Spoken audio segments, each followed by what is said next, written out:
الحمد لله نحمده ونستعينه ونستهديه ونستغفره ونعوذ بالله من شرور أنفسنا ومن سيئات أعمالنا من يهده الله فلا مضل له ومن يضلله فلا هادي له والصلاة والسلام على أشرف الأنبياء والمرسلين سيدنا محمد وعلى آله وصحبه أجمعين. Amma ba'd. Tuan-tuan dan puan, putra-putra dan puteri-puteri Islam yang dihormati dan dimuliakan, alhamdulillah kita bersyukur kepada Allah Subhanahu wa taala yang telah mengizinkan pertemuan di petang yang bermai ini. Semoga pertemuan kita menambahkan lagi kefahaman kita terhadap din, terhadap Islam, yang bakal mengukuhkan lagi azam kita untuk melaksanakan gerak kerja yang soleh ataupun amalan yang soleh yang kita harapkan akan mendapat keredaan Allah Subhanahu wa taala. Dan salah satu gerak kerja soleh yang perlu kita laksanakan pada hari ini ialah menyebarkan risalah Islamiah kepada orang lain ataupun melaksanakan dakwah kepada orang lain tanpa mengabaikan diri kita sendiri. Salah seorang tokoh dakwah terkenal dari bumi Mesir, tokoh yang merupakan seorang pakar matematik dan pada ketika yang sama seorang pendakwah yang gigih di Timur Tengah yang berasal dari bumi Mesir, yaitu Syekh Mustafa Masyhur. Beliau mengarang banyak buku berkaitan dengan dakwah, terutamanya dakwah pada hari ini. Antara tulisan beliau yang sering disebut-sebutkan di dunia Islam pada hari ini ialah satu aspek yang berbunyi ibda' binafsik thumma da'u ghairak. Mulakan dakwah dengan dirimu sendiri, kemudian jangan lupa untuk menyeru orang-orang lain. Itu ungkapan yang sering diungkapkan oleh pendakwah di seluruh dunia. Mulakan dakwah dengan dirimu sendiri, tapi jangan melupakan orang lain. Dalam arti kata yang lain, perbaiki diri kita dengan kefahaman yang betul, dengan akhlak yang baik, dengan ibadah yang sahih, dan mengukuhkan iman dan akidah kita dari semasa ke semasa. Kemudian kita jangan mendiamkan diri kita begitu sahaja. Potensi yang Allah berikan kepada kita, kefahaman yang dianugerahkan kepada kita, hendaklah kita kongsikan dengan orang lain. Dan perkongsian dengan orang lain ini merupakan perintah Allah. Wa man ahsanu qawlan mimman da'a ila Allah wa 'amila shalihan wa qala innani minal muslimin. Itu ayat Allah yang indah berkaitan dengan tugas kita pada hari ini.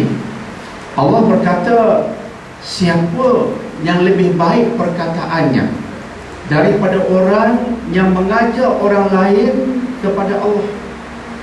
Itulah perkataan yang paling baik, kata Allah. Tidak ada perkataan yang dapat menandinginya. Perkataan yang paling baik, kalam yang paling baik, kata Allah, ialah kalam yang mengajak orang lain kepada Ilahi. Seruan yang mengajak orang lain kepada Allah. Kemudian Allah menambah, wa 'amila shalihan. Dia yang mengajak orang kepada Allah itu, dia sendiri melaksanakan amal-amal yang soleh. Kemudian yang ketiganya, Allah berfirman, wa qala innani minal muslimin. Dan sesungguhnya aku termasuk dalam golongan yang muslimin, yang tunduk kepada Ilahi. Itu fasa-fasanya. Kita mengajak orang kepada Ilahi, kita sendiri beramal soleh, dan kita tunduk kepada Allah. Kita berbangga menjadi Muslim yang sentiasa mengabdikan diri kepada Allah Subhanahu wa taala. Justru kita menyebutkan tadi, mulakan dengan diri kita, Dan jangan lupa untuk menyeru orang lain, dan seruan terhadap orang lain itu merupakan perintah Allah. Alhamdulillah, kita berhimpun di petang yang permai ini, dan pada petang ini kita akan mengkaji satu surah yang baru. Kita kembali kepada agenda kita untuk memahami Al-Quran, dan pada petang ini kita akan mengkaji surah nomor 76, surah Al-Insan. Surah yang bertemakan insan. Insan artinya manusia.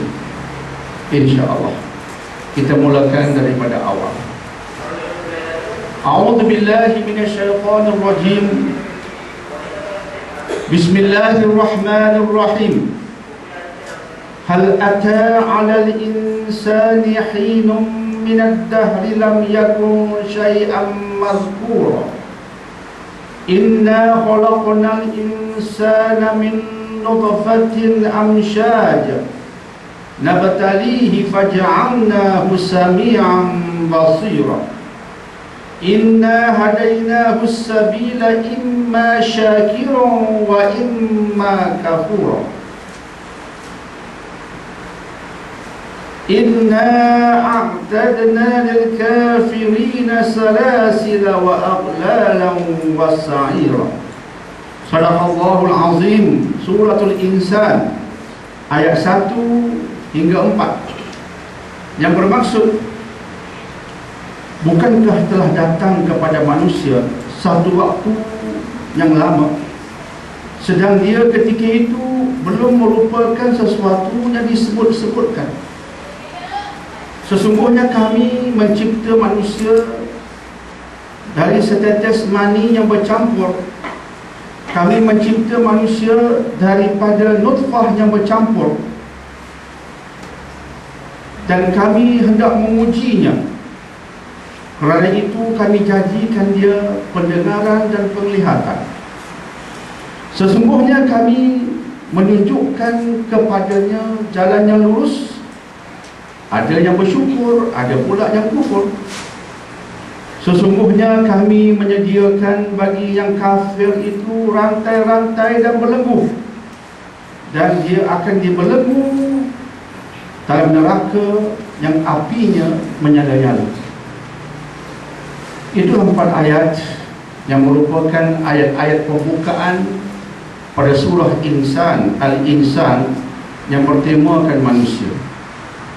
Dan Alhamdulillah, pada sesi yang lepas kita khatam kajian surah Al-Qiyamah, surah yang bertemakan hari kiamat. Dan di penghujung surah Al-Qiyamah, Allah menegaskan tentang satu hakikat penting tentang kehidupan di dunia yang sementara ini. Penegasan Allah buat pada ayat nomor 36 surah Al-Qiyamah. Allah mengatakan, apakah manusia mengira dia akan dibiarkan begitu saja tanpa dipertanggungjawabkan dengan kehidupannya? Dalam arti kata yang lain, kehidupan kita di alam sementara ini kehidupan yang mempunyai tanggungjawabnya. Allah tidak menjadikan kita sudah dalam bahasa Arab bermaksud sia-sia. Sudah bermaksud dibiarkan begitu saja. Ingat kalimat Arab ini. Allah tidak menjadikan kita sudah. Allah tidak menjadikan kita begitu saja. Allah menjadikan kita sebagai khalifah, bukan sudah. Khalifah ada tanggungjawabnya. Tanggungjawabnya ialah mengabdikan diri kepada Allah Subhanahu wa ta'ala. Bagaimana mengabdikan diri kepada Allah Subhanahu wa ta'ala? Allah mengutus rasul-rasul untuk mengajar kita tentang bagaimana mengabdikan diri kepada Allah Subhanahu wa ta'ala. Sebagai contoh, dalam surah An-Nahli ayat 36, surah An-Nahli ayat 36, Allah Subhanahu wa taala berfirman, "Walaqad ba'athna fi kulli ummatin rasulan an ya'budullah wajtanibut taghut." Sesungguhnya kami mengutus bagi setiap umat itu, rasulnya dengan seruan, sembahlah Allah dan jauhi taghut. Semua umat manusia ada rasulnya. Orang Kristian dengan Jesus Christ-nya ataupun Nabi Isa. Bangsa Yahudi ada Nabi Musa dan rasul-rasul yang lain. Dan kita diutusnya kepada kita Nabi Muhammad sallallahu alaihi wasallam. Sebelum rasul-rasul yang namanya kita sebutkan tadi, ada rasul-rasul yang ramai yang lain. Jumlahnya banyak. Bermula dengan Nabi Adam alaihi salatu wassalam. Mesej dasarnya sama. Mesej pokok rasul-rasul ini adalah sama. An ya'budullah, sembah dia, sembah Allah. Wajtanibut taghut, jauhi taghut. Taghut bermaksud kesesatan ataupun syaitan. Maka itu mesej pokok yang dibawa rasul-rasul. Kemudian rasul-rasul menunjukkan secara praktikalnya bagaimana menyembah Allah. Maka Nabi Muhammad sallallahu alaihi wasallam mengajar kita tentang solat sebagai contoh. Dan baginda bersabda, "Sallu kama ra'aitumuni usalli." Bersolatlah kamu sebagaimana kamu melihat aku bersolat. Jangan memandai-mandai. Bersolat sebagaimana aku bersolat. Ikut aku. Dalam bab ibadah yang khusus, kita wajib mengikut Rasulullah alaihi salatu wassalam. Dengan itu kita laksanakan tanggungjawab kita, dan itulah sebenarnya tujuan kita dihidupkan, untuk mengabdikan diri kepada Allah. Dan kehidupan kita bukannya sudah, bukannya terbiar, bukannya dihidupkan tanpa sebarang amanah dan tanggungjawab. Itulah perkara pokok yang telah kita bicarakan pada sesi pertemuan yang lepas. Terus kita masuk kepada ayat-ayat yang telah kita bacakan tadi. Kita mulakan dengan ayat nomor 1 Suratul Insan. Surah Al-Insan, surah bertemakan manusia. Hal ata 'alal insan, tidakkah telah datang ke atas manusia satu waktu daripada masa waktu yang Allah ciptakan, ada satu ketika dalam waktu itu di mana ketika itu manusia ataupun insan belum disebut-sebutkan tentangnya. Artinya waktu ini ciptaan Allah, masa ini ciptaan Allah, dia baharu.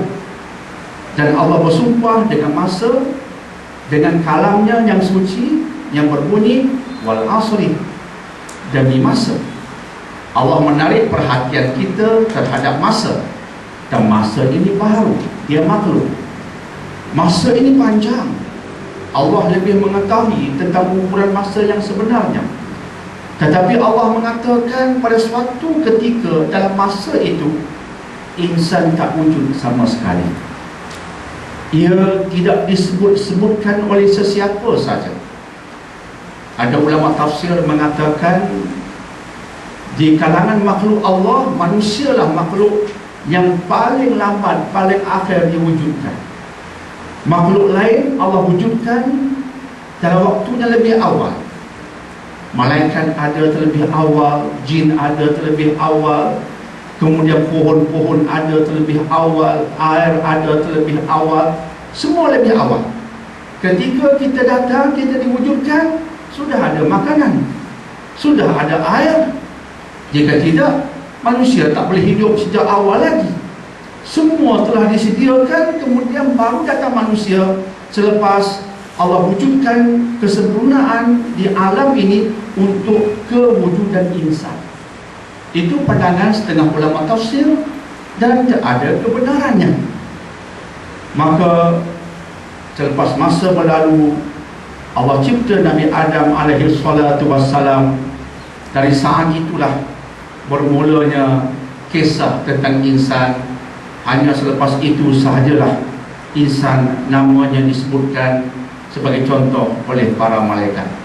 Sebelumnya insan tidak wujud, maka ia tidak disebutkan oleh sesiapa pun, termasuk oleh para malaikat. Dan sepintas lalu kita peringatkan tentang Al-Baqarah ayat 30. Ketika Allah mengisytiharkan nak wujudkan insan sebagai khalifah, barulah malaikat pergi untuk bertanya kepada Allah tentang makhluk baru ini. Wa idh qala rabbuka lil malaikati inni ja'ilun fil ardi khalifah, sampai ke hujung ayat. Ingat ketika Tuhanmu berkata kepada malaikat, aku hendak mewujudkan di alam ini insan dan mereka merupakan khalifah. Barulah malaikat sedar, oh, akan ada makhluk baru, mereka itu insan. Gelaran bagi makhluk ini ialah khalifah. Barulah selepas itu berlaku dialog antara para malaikat dengan Allah. Barulah ketika itu nama insan disebut-sebutkan. Sebelumnya nama insan tidak langsung disebut-sebutkan. Menampakkan kepada kita ini sebenarnya taklah hebat sangat. Taklah hebat sangat. Satu ketika kita kosong, maka Allah lah yang maha hebat yang menjadikan kita. Seterusnya kita masuk pada ayat nombor 2. Inna khalaqnal insana min nutfah. Sesungguhnya kami mencipta manusia. Allah sebut khalaqna. Ini penting, kalimat yang mudah ini penting untuk kita fahami. Kami mencipta. Tidak seperti saintis katakan, alam ini wujud secara kebetulan. Teori Darwin menegaskan bahawa hidupan ini wujud tanpa Tuhan. Teori Darwin berkata demikian. Bila sebut tentang hidupan termasuk insan, yang dipopularkan hari ini ialah teori Darwin. Bila sebut tentang alam, tentang semesta, tentang kosmos, antara yang menonjol hari ini ialah Stephen Hawking, saintis moden. Tetapi saintis yang menguasai minda ramai saintis di dunia berkaitan dengan asal usul insan ialah Charles Darwin. Dia membuat kajiannya, dia menulis pandangannya tentang asal usul insan. Dan bila kita mengkaji teori evolusi yang diutarakan oleh Charles Darwin, kita mendapati bahawa fasa-fasa kejadian insan ini terputus daripada pencipta. Tidak wujud penciptanya bagi insan. Justru bila kita memahami kejadian insan daripada Al-Quran, dia berbeza. Perbezaannya besar. Ketika Allah menceritakan tentang kejadian insan, Allah menggunakan kalimat khalaqna. Inna khalaqna. Itu kalimat pendek tapi penting. Kami menjadikan. Khalaqna, kami mencipta. Mencipta apa? Inna khalaqnal insan. Kami mencipta insan. Ya, ada permulaannya dengan Nabi Adam, tapi kami menjadikan, kami mencipta, bukan wujud secara kebetulan. Charles Darwin mengatakan kehidupan ini bermula dari sel yang satu. Sel yang satu kemudian berpindah jadi dua. Sel yang dua berkembang jadi 4. 4 jadi 8. 8, 16. 16 ke 32. Berkembang dan seterusnya berkembang, sehingga jadilah sel-sel itu organ. Kemudian jadilah sel-sel itu organisma. Kemudian organisma itu berkembang, sehingga jadilah organisma yang tidak kompleks kepada organisma yang kompleks. Dalam proses itu Akhirnya dia berubah ke tahap yang kita namakan sebagai monyet ataupun kumpulan monyet. Dari kumpulan monyet itulah dia berubah menjadi insan. Tapi asal usul yang pertama sekali ialah satu sel. Sel yang satu itulah yang akhirnya berubah-ubah menjadi organisme, kemudian berubah menjadi organisme yang kompleks, yang kemuncaknya dinamakan sebagai Homo sapien. Homo sapien ialah manusia. Kita spesies Homo sapien. Jadi manusia ini macam haiwan, dia spesies, ada spesiesnya, dan spesies kita ini Homo sapien. Itu diajar pada semua pelajar yang ambil sains, termasuk Dr. Daniel bin Zainal Abidin. Sesiapa yang belajar sains, dia tahu apa yang saya sebutkan tadi. Jika otak kosong sains, dia terpinga-pinga. What is Homo sapien? Mu tak pernah belajar sains ke? Sains mengajar kita semua itu. Dan itu diterima pakai di semua sekolah dan semua universiti. Itu teori Darwin, teori evolusi Darwin.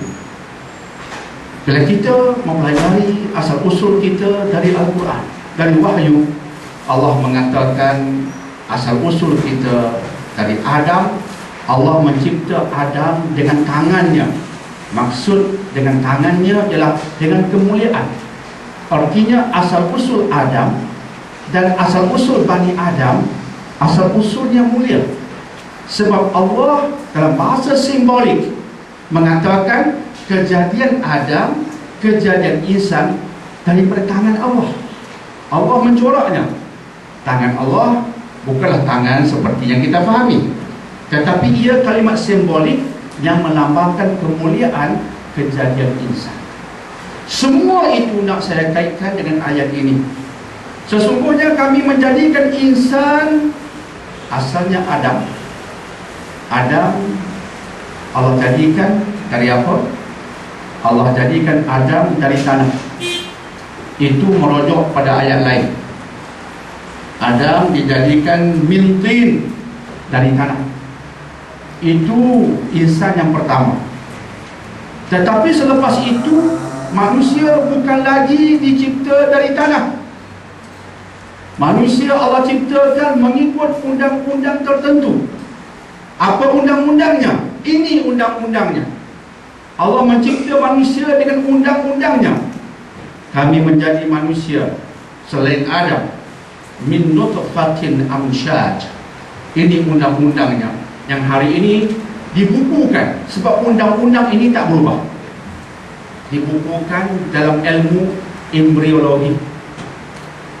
Doktor sebelum mendapat ijazah wajib lulus subjek embriologi. Embriologi merupakan mata pelajaran berkaitan dengan kejadian manusia dan fasa-fasa kejadiannya. Di peringkat awal, air mani bertemu dengan ovum. Air mani dari suaminya, ovum dari istrinya. Ovum dihasilkan oleh ovary. Ovary di mana? Ada kanan, ada kirinya. Bagaimana proses itu berlaku? Kemudian berlaku apa yang kita katakan persenyawaan, fertilization. Benih itu bergerak masuk ke rahim, kemudian berkembang secara berfasa-fasa. Semua itu undang-undang Allah yang tak mungkin berubah. Sebab itulah kita boleh bukukannya dan merujuk melalui buku yang boleh diajarkan. Dan undang-undang itulah yang Allah sebutkan dalam surah Al-Insan. Kami jadikan manusia dari nutfah. Allah tak sebut mani, Allah sebut nutfah. Dalam ayat sebelum ini Allah sebut mani yang terpancar. Semua itu relevan. Semua itu berkaitan. Air mani terpancar. Tetapi yang diperlukan untuk menghasilkan bayi bukan air mani yang terpancar itu. Bukan air mani yang banyak itu. Terpancar melambangkan banyak. Terpancar melambangkan banyak. Tetapi untuk menghasilkan bayi Bukan air mani yang banyak itu yang diperlukan. Yang diperlukan sedikit. Sebab itu Allah sebut nutfah. Ada dalam kitab tafsir terjemahannya disebut setetes mani. Setetes mani. Bukan lagi air mani. Air biasanya banyak. Setitis air, sedikit. Air ditumpahkan banyak. Tapi bila Allah sebut nutfah, ada ulama mengatakan setetes mani. Artinya sedikit. Sedikit dari yang banyak. Itu kalimat saintifik. Bahawa kejadian insan bukan memerlukan air mani yang banyak. Dia perlukan sedikit saja. Sedikit itulah yang Allah sebutkan dalam bahasa Arab sebagai nutfah. Sedikit daripada air mani, bukan yang banyak itu. Itulah hakikatnya. Dan hari ini kita fahami maksud sedikit itu. Sekadar satu sperma pun mencukup tidak. Banyak itu diperlukan untuk kehidupan satu sperma. Air mani ditumpahkan, itu perlu. Tapi yang diperlukan untuk jadi bayi hanya satu sperma. Sebab itu bila anda melihat gambar embriologi tentang kejadian bayi, akan dipaparkan bagaimana sperma itu berlumba-lumba. Sperma yang jumlahnya itu jutaan, berlumba-lumba mencari ovary, lebih tepat mencari ovum, mencari benih wanita. Berlumba-lumba, jumlahnya berjuta-juta, tapi yang akan berjaya cuma satu. Itu undang-undang Allah. Begitulah kehendak Allah. Sebab itu kalau kita berfikir secara rasional, kita berasa pelik. Saya sebagai doktor sentiasa berasa pelik. Pelik bagaimana? Bayangkan, air mani ini dia datang dari luar. Ini kita bincang secara saintifik. Air mani ini dia datang dari luar. Dia bukan milik seorang wanita. Wanita tidak ada itu. Air mani datang dari luar. Tiba-tiba ketika air mani itu ditumpahkan, sperma tahu jalan mencari ovum. Siapa mengajarnya? Kita boleh katakan dia bahan asing bagi seorang wanita. Dia benda asing bagi seorang wanita.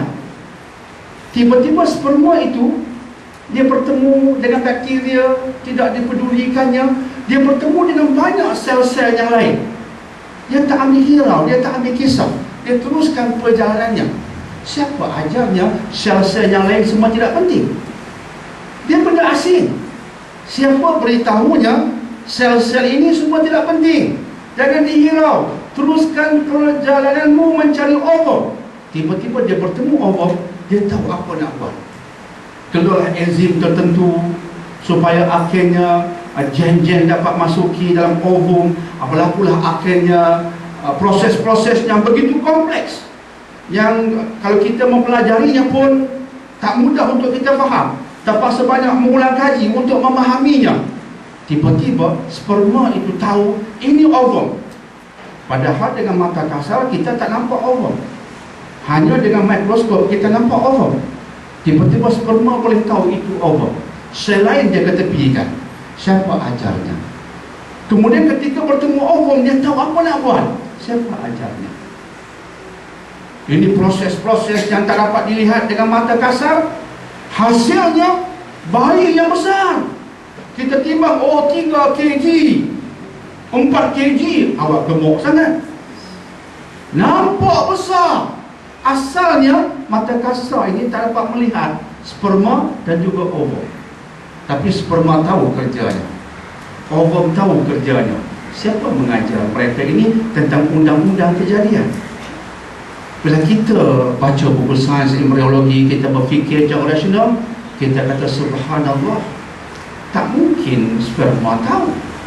Dia bukan ada otak untuk berfikir. Dia bukan ada intelek untuk memahami. Tak mungkin ovum juga tahu. Dia bukan ada intelek. Dan wanita bukan mengajar ovum nak buat apa. Ada pernah seorang wanita beritahu pada ovum, lah ni hang tunggu dia. Sekarang hang gerak sikit. Tak ada. Wanita pun tak tahu apa berlaku dalam badan dia. Ada setengah wanita tu tak tahu apa langsung. Kita sebut ovary, apa binatang ovary itu? You wanita tak tahu organ you, Ada setengah wanita itu punyalah jahil. Jahil agama, jahil organ dia sendiri. Tak tahu apa. Kahwin macam budak bodoh, tak tahu apa. Sebut ovary, tak tahu. You tahu tak ovum apa dia?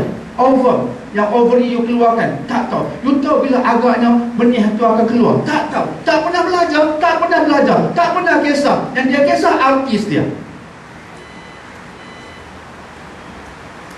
Akhirnya keluar baby setahun satu nangis. Tak larat nak belah. Suami pun sama, tak tahu apa. Tapi sperma tahu.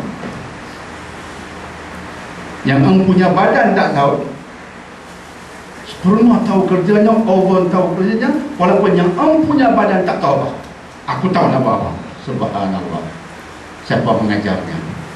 Ini semuanya mengetuk minda untuk kita mengatakan semua ini terancam. Dan Quran mengajar kita rancangan siapa? Sebenarnya rancangan Allah. Kami menciptai insan min nutfatin amsyaj. Subhanallah. Di zaman jahiliyah dahulu, perkara ini orang tak tahu. Benih bercampur. Hatta di Eropah, ketika menulis buku saya Perubatan Islam dan Bukti Sains Moden, saya mentelaah tentang pandangan orang barat di Eropah. Mereka hingga ke abad 16 dan 17 Masihi, mereka belum lagi mengatakan seperti yang Quran katakan. Quran mengatakan benih bercampur. Pada abad 16-17 Masihi, di Eropah mereka mengatakan sperma itu, baby dah ada dalam sperma, tunggu nak jadi je. Bila suami isteri bersama, bayi dalam sperma dah ada dah, keluar saja. Itu di Eropah abad 16-17 Masihi. Baby dah ada dalam sperma, baby dah ada dalam ovum. Bila bertemu, terus keluar. Baby dah ada. Quran tak mengatakan demikian. Quran kata benih itu bertemu dulu, dan benih itu kena bercampur. Sekadar mani tak cukup, sekadar ovum tak cukup, kena amsyaj. Bayangkan bila saya buka kitab Ibn Katsir, ulama dahulu sudah faham konsep itu. Konsep embriologi yang asas ini sudah disebutkan contohnya oleh Imam Ikrimah, oleh Imam Mujahid, dan ramai lagi. Maksudnya konsep embriologi yang asas mereka sudah faham sebab diajar oleh Quran. Benih kena bercampur. Tak bercampur tak jadi bayi. Sebab formula ini diajar oleh Al-Quranul Karim. Maka inna khalaqnal insana min nutfatin amsyaj. Benih bercampur. Campur benih lelaki dan perempuan. Ulama sudah bercakap tentangnya. Nabatali, kemudian dia membesar menjadi insan. Nabatali, kami akan mengujinya. Faja'alnahu sami'an basira, dan kami jadikan bagi insan itu sami'an, alat pendengaran, basira, alat penglihatan. Profesor Keith Elmore, seorang pakar embriologi dari Kanada, Profesor Keith Elmore pernah menghadiri satu persidangan membicarakan tentang Quran dan sains. Ada ramai profesor di bidang pelbagai yang dijemput. Salah seorangnya ialah Profesor Keith Elmore. Diadakan berkala. Ketika Keith Elmore dijemput, pakar-pakar yang menganjurkan di bawah idea Syekh Zindani, yang namanya saya sebut pada minggu lepas, Syekh Zindani, yang sekarang sudah pun menegakkan Universiti Al-Iman di Yaman. Yaman sedang berkecamuk sekarang. Di sana ada sebuah universiti yang amat baik, menggabungkan sains dengan ilmu agama. ustaz yang dihasilkan mereka, ustaz yang mindanya ada unsur saintifik. Masya Allah. Syekh Zindani ini syekh agama, tapi dia cukup cenderung dengan sains. Maka dia hasilkan Universiti Al-Iman di sana, dan dia telah menghasilkan buku-buku.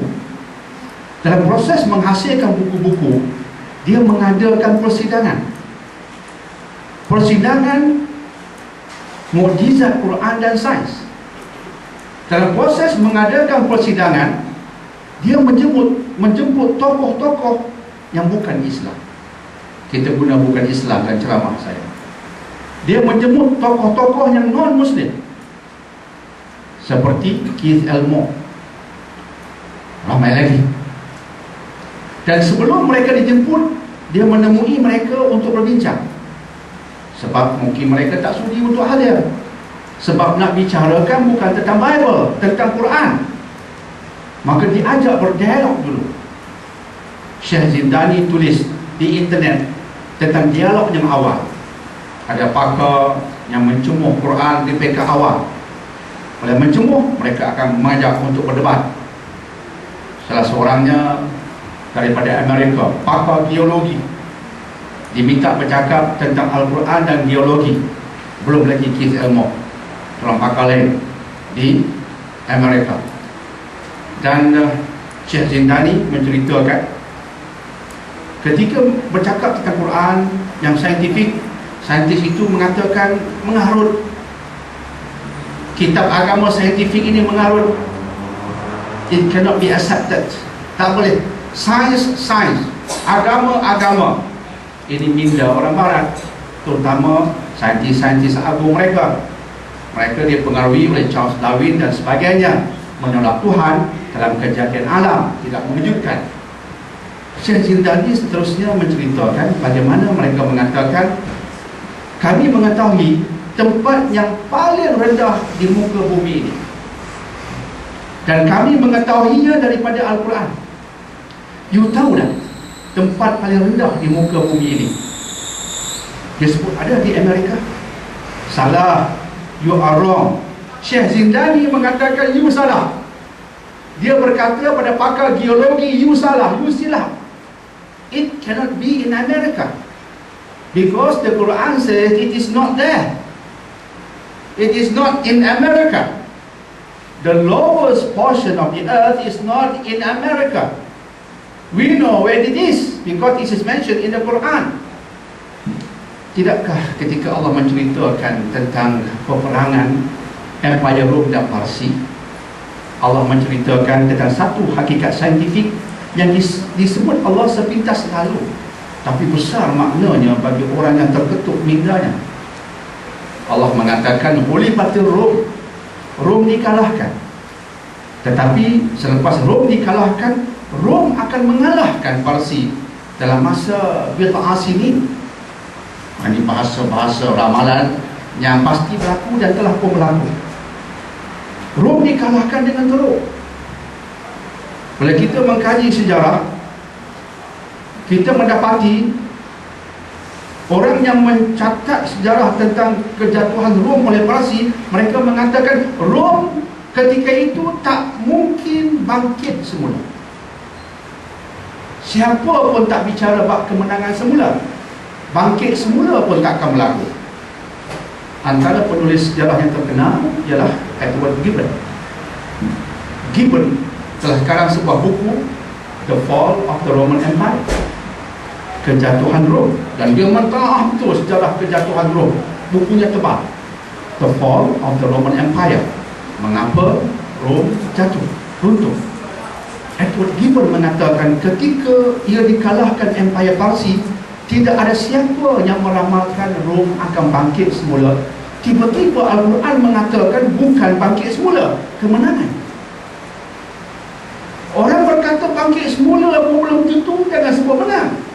Dan Quran mengatakan kemenangannya akan berlaku dalam masa tertentu, bukan 100 tahun.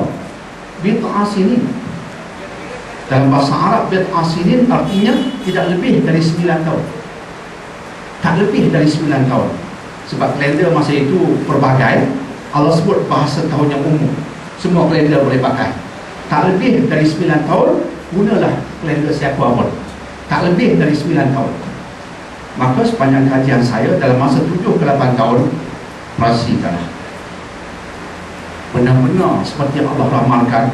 Sahabat di Mekah takbir Allahu Akbar, mana tak seronoknya. Depan mata mereka janji Allah menjadi kenyataan.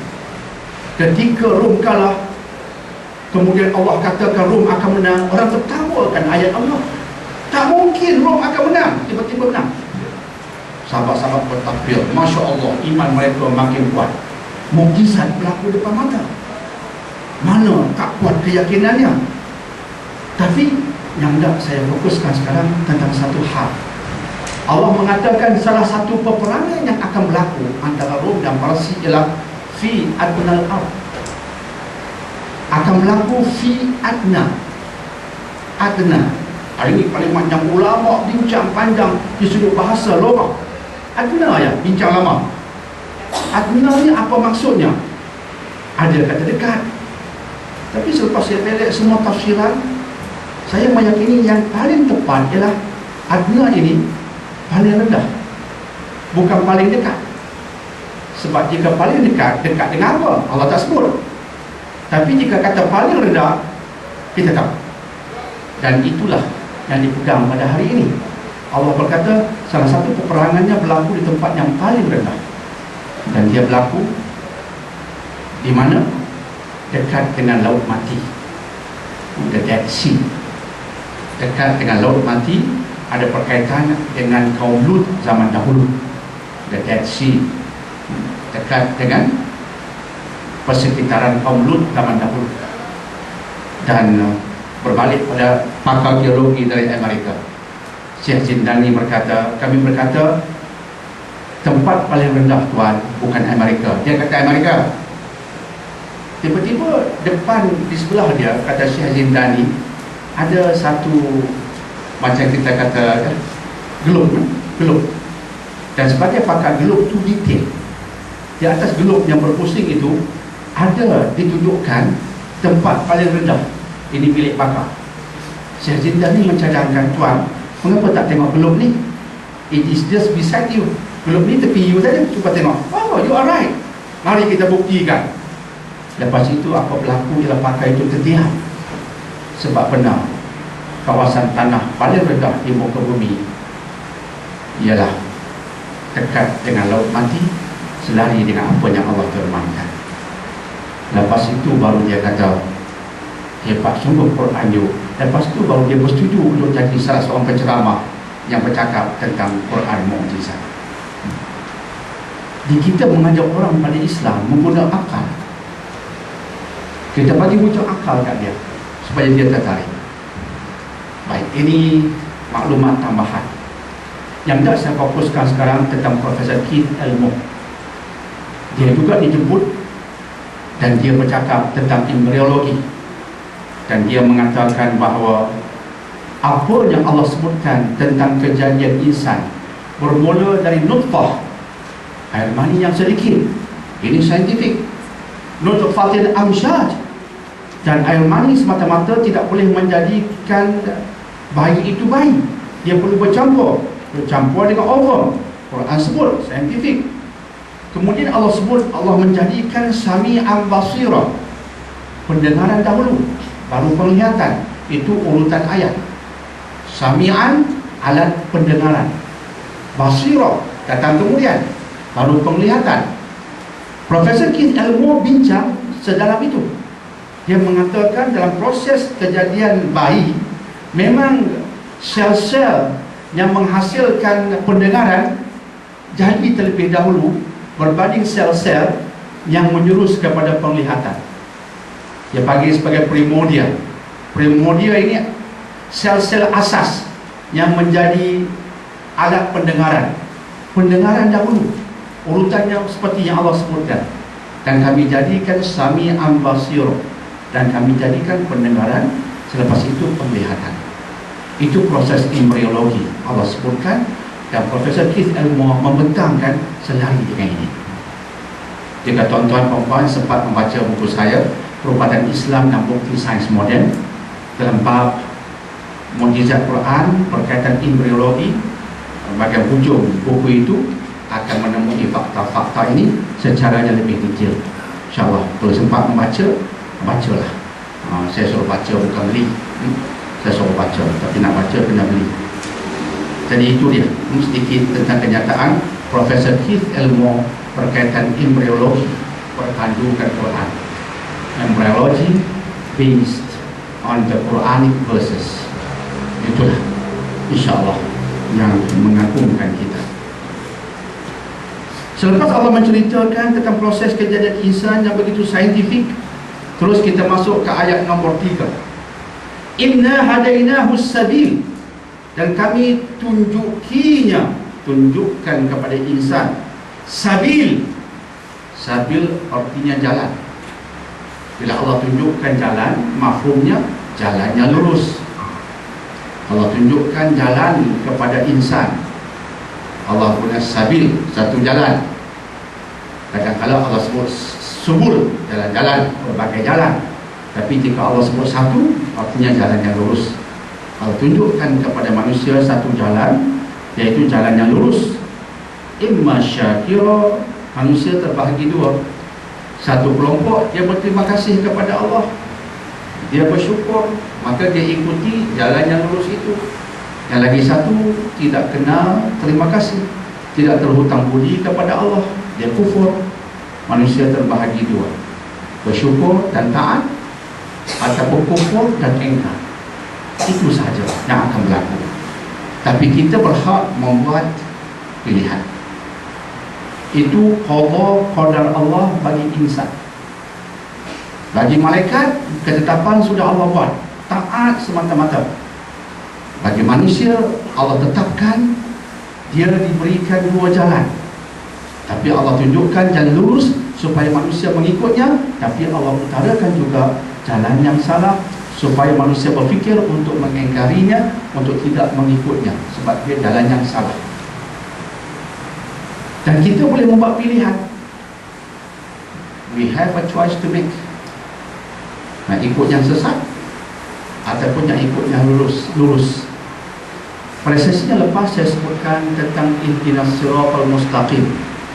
Dalam surah Fatihah ada permintaan, tunjukkan kepada kami jalan yang lurus. Ini kita kaitkan. Kita minta kepada Allah satu permintaan besar, tunjukkan kepada kami jalan yang lurus. Inilah yang kita minta. Dan Allah berkata, kami tunjukkan kepada mereka jalan yang lurus itu. Tapi bagaimana kita mengetahuinya? Saya sebutkan pada sesi lepas sambungan ayat dalam surah Fatihah. Bila kita minta ihdinas siratal mustaqim, tunjukkan kepada kami jalan yang lurus, kita sambung siratal ladzina an'amta alaihim, jalan orang-orang yang kamu kurniakan nikmat kepada mereka. Ghairil maghdubi alaihim, bukan jalan orang yang kamu maghdub. Apa dia maghdub? Orang yang kamu murkai ke atas mereka. Waladhdallin, bukan juga jalan orang-orang yang zalim. Apa dia zalim? Orang-orang yang sesat. Ulama tafsir mengatakan maghdubi alaihim, orang yang Allah murkai ialah bangsa Yahudi. Zalim, ulama tafsir mengatakan mereka itu Nasara. Jangan jadikan mereka sebagai contoh. Allah pilih mereka dengan Rasul mereka, mereka ingkari. Tapi yang nak kamu contohi siratal ladzina an'amta alaihim, jalan orang yang kamu berikan nikmat. Siapa mereka? Dalam ayat lain Allah perincikan, minan nabiyyin was-siddiqin wasyuhada was-salihin wa hasuna ulaika rafiqa. Jalan orang yang kamu berikan nikmat, siapa mereka? Dari kalangan nabi-nabi. Yang kedua, siddiqin, orang yang membenarkan kebenaran. Yang ketiga, wasyuhada, dari kalangan mereka yang berjuang sampai mati syahid di atas kebenaran. Yang keempat, wassalihin, dan orang-orang soleh secara umumnya yang wujud di setiap zaman. Nabi telah pun wafat, Mesej masih ada, ikut mesej. Siddiqin, siapa yang benar-benar beriman dan membenarkan kebenaran seluruh hidupnya, contoh bagi kita. Jalannya, jalan yang Allah berikan nikmat. Syuhada, hari ini Gaza banyak orang yang mati syahid. Rasakan pada kita. Dan yang keempatnya solehin, orang yang rajin beramal soleh. Dan Allah tutup dengan kenyataan, wa hasuna ulaika rafiqa. Inilah orang yang baik jika kamu jadikan mereka sebagai teman. Nak kawan yang ini. Contoh solehin. Untuk remaja kita kata nak jadikan idola, ini dia. Idolamu dari kalangan Nabi-Nabi. Mesejnya jadi sebagai pegangan. Orang soleh. Bukan pak lawak idolamu, kita beritahu. Allah tak kata pak lawaklah rafiqah, pak lawaklah rakan baikmu untuk masuk jannah. Tak ada. Bukan kaki nyanyi, bukan pelakon-pelakon, bukan pemain bola sepak, bukan pemain badminton. Tak. Walaupun mereka juara dunia, bukan. Yang kita nak contohi ialah ini dia, yang kita sebutkan 4 contoh. Maka sekarang kita nak ikut Rasulullah. Bagaimana kita mengikut Rasulullah? Berpandukan Quran dan Sunnah. Itulah landasan yang lurus. Justru fahamilah agama kita daripada Quran dan Sunnah. Fahamilah agama kita dari Quran dan Sunnah. Bukan sekadar ceramah manusia. Ceramah ini kadang-kadang ada tokok tambah pandangan peribadi. Tokok tambah pandangan peribadi. Kadang-kadang menyakitkan hati. Kadang-kadang ceramah walaupun agama menggelapkan jiwa. Khutbah jemaat pun boleh menggelapkan jiwa kadang-kadang. Kalau cerita pasal buah-buahan tempatan, dia memang menggelapkan jiwa. Tapi khutbah rukun, tapi menggelapkan jiwa. Jadi sekarang kita nak faham kebenaran daripada sumber yang paling otentik, Quran. Sebab itu kita perlu faham Islam dari Quran. Di Malaysia fokus pada Quran hanya dalam aspek huruf mengaji, bukan faham mesej. Sebab itu kadang-kadang terbabas kita, sebab kita tak faham Islam, agama dari mesej Allah. Tapi kita faham dari kitab itu, kitab ini, ya, ada kebaikannya. Tapi tidakkah lebih baik kita memahami Islam daripada Allah, yang lebih selamat bagi kita? Itulah yang nak kita lakukan. Jadi alhamdulillah, itu ayat yang ketiga. Kami tunjukkan kepada manusia jalan, sama ada dia bersyukur ataupun dia kufur. Ayat keempat, sesungguhnya kami sediakan bagi non-muslim yang kafir itu salasil, belenggu, ataupun rantai, dan juga belenggu, dan dia akan dimasukkan ke dalam neraka yang apinya menyala-nyala. Waliyahzubillah. Allah cerita yang selamat mengikut jalan yang lurus, Allah cerita yang tak selamat, yang kafir, akan dirantai, dibelenggu, diumpan masuk neraka yang apinya menyala-nyala, insya-Allah. Jadi alhamdulillah, sebagai rumusannya, kita telah mengkaji 4 ayat yang menceritakan asal usul kita. Kita tidak terkenal sebelum ini. Tiba-tiba bila Allah menjadikan kita, mengisytiharkan kita sebagai khalifah kepada para malaikat, bermula tarikh itulah kita menjadi terkenal sebagai insan, sebagai khalifah. Kemudian selepas Nabi Adam, Allah jadikan dari tanah, berlakulah proses kejadian Bani Adam, keturunan Nabi Adam, yang dijadikan mengikut proses-proses tertentu, proses embriologi seperti yang telah kita sebutkan tadi. Bermula daripada nutfatin amsyas, air mani bercampur, kemudian dia berkembang sehingga menjadi bayinya lengkap, dilahirkan sehingga dewasa, dan selepas balik Naftali, kami ujinya dengan perintah-perintah tertentu. Ada perintah yang dia kena buat ada perintah yang dia kena jauhi sebab haram, kena buat sebab wajib.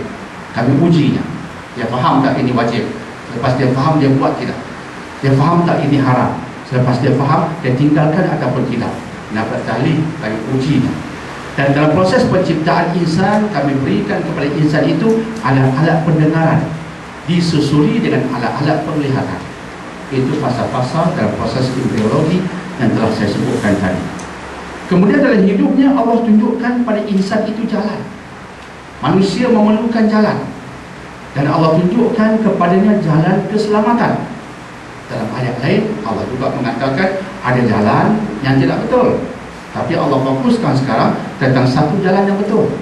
Itu Allah berikan. Allah nak beritahu jalan yang betul itu Allah telah berikan dengan perantaraan Rasul-Rasul yang mulia. Penutupnya Nabi Muhammad alaihi salatu wassalam menerangkan jalan yang lurus. Dan Nabi bersabda, taraktu fikum amrayn, aku tinggalkan kepadamu dua perkara. Jika kamu berpegang dengannya, kamu takkan sesat selama-lamanya. Kitab Allah dan sunnah. Jelas kalam Nabi, kalam Allah dan sunnah. Itu jalan keselamatan. Mengapa tak kaji kalam Allah? Nah, sekarang kita mengkaji kalam Allah untuk jalan kita lurus, dan jadilah ia jalan kesejahteraan dunia sampai ke akhirat. Bagi mereka yang diberikan jalan yang lurus dan engkar, mereka kafir, mereka akan dirantai, dibelenggu dan diumpan masuk neraka yang apinya menyala-nyala. Itu 4 ayat yang kita fokuskan di petang ini, InsyaAllah ya. Jadi semoga ada kebaikannya, dan semoga dapat menambahkan lagi kefahaman kita tentang kita sebagai insan. Sebab surah yang kita kaji sekarang, surah Al-Insan, menceritakan tentang kita dan asal usul kita, InsyaAllah. Alhamdulillah, itulah saja untuk kali ini. Jangan lupa InsyaAllah minggu hadapan, Alhamdulillah, kita rehat, kita cuti, dan kita sambung pada minggu yang berikutnya. Gantian minggu hadapan ialah halakah 27 Disember InsyaAllah. Jadi apa-apa yang baik daripada Allah, yang kurang kelemahan saya sendiri, aku qali hadza wa astaghfirullah li wa lakum. Bismillahirrahmanirrahim. Alhamdulillahirabbil alamin, wassalatu wassalamu ala asyrafil anbiya'i wal mursalin sayyidina Muhammadin wa ala alihi wa sahbihi ajma'in. Rabbana la tuzigh qulubana ba'da idh hadaytana wa hab lana min ladunka rahmatan innaka antal wahhab. Rabbana atina fid dunya hasanah wa fil akhirati hasanah wa qina adzabannar. Wassallallahu ala sayyidina Muhammadin wa ala alihi wa sahbihi wa sallam. Walhamdulillahirabbil alamin. Subhanakallahumma bihamdika asyhadu an la ilaha illa anta astaghfiruka wa atubu ilaik. Subhanakallahumma bihamdika asyhadu an la ilaha illa anta astaghfiruka wa atubu ilaik. Subhanakallahumma bihamdika asyhadu an la ilaha illa anta astaghfiruka wa atubu ilaik. Bismillahirrahmanirrahim. Wal 'ashr innal insana lafi khusr illa alladziina aamanu wa 'amilus shalihaat wa tawassaw bil haqqi wa tawassaw bis sabr. Wassalamualaikum warahmatullahi wabarakatuh.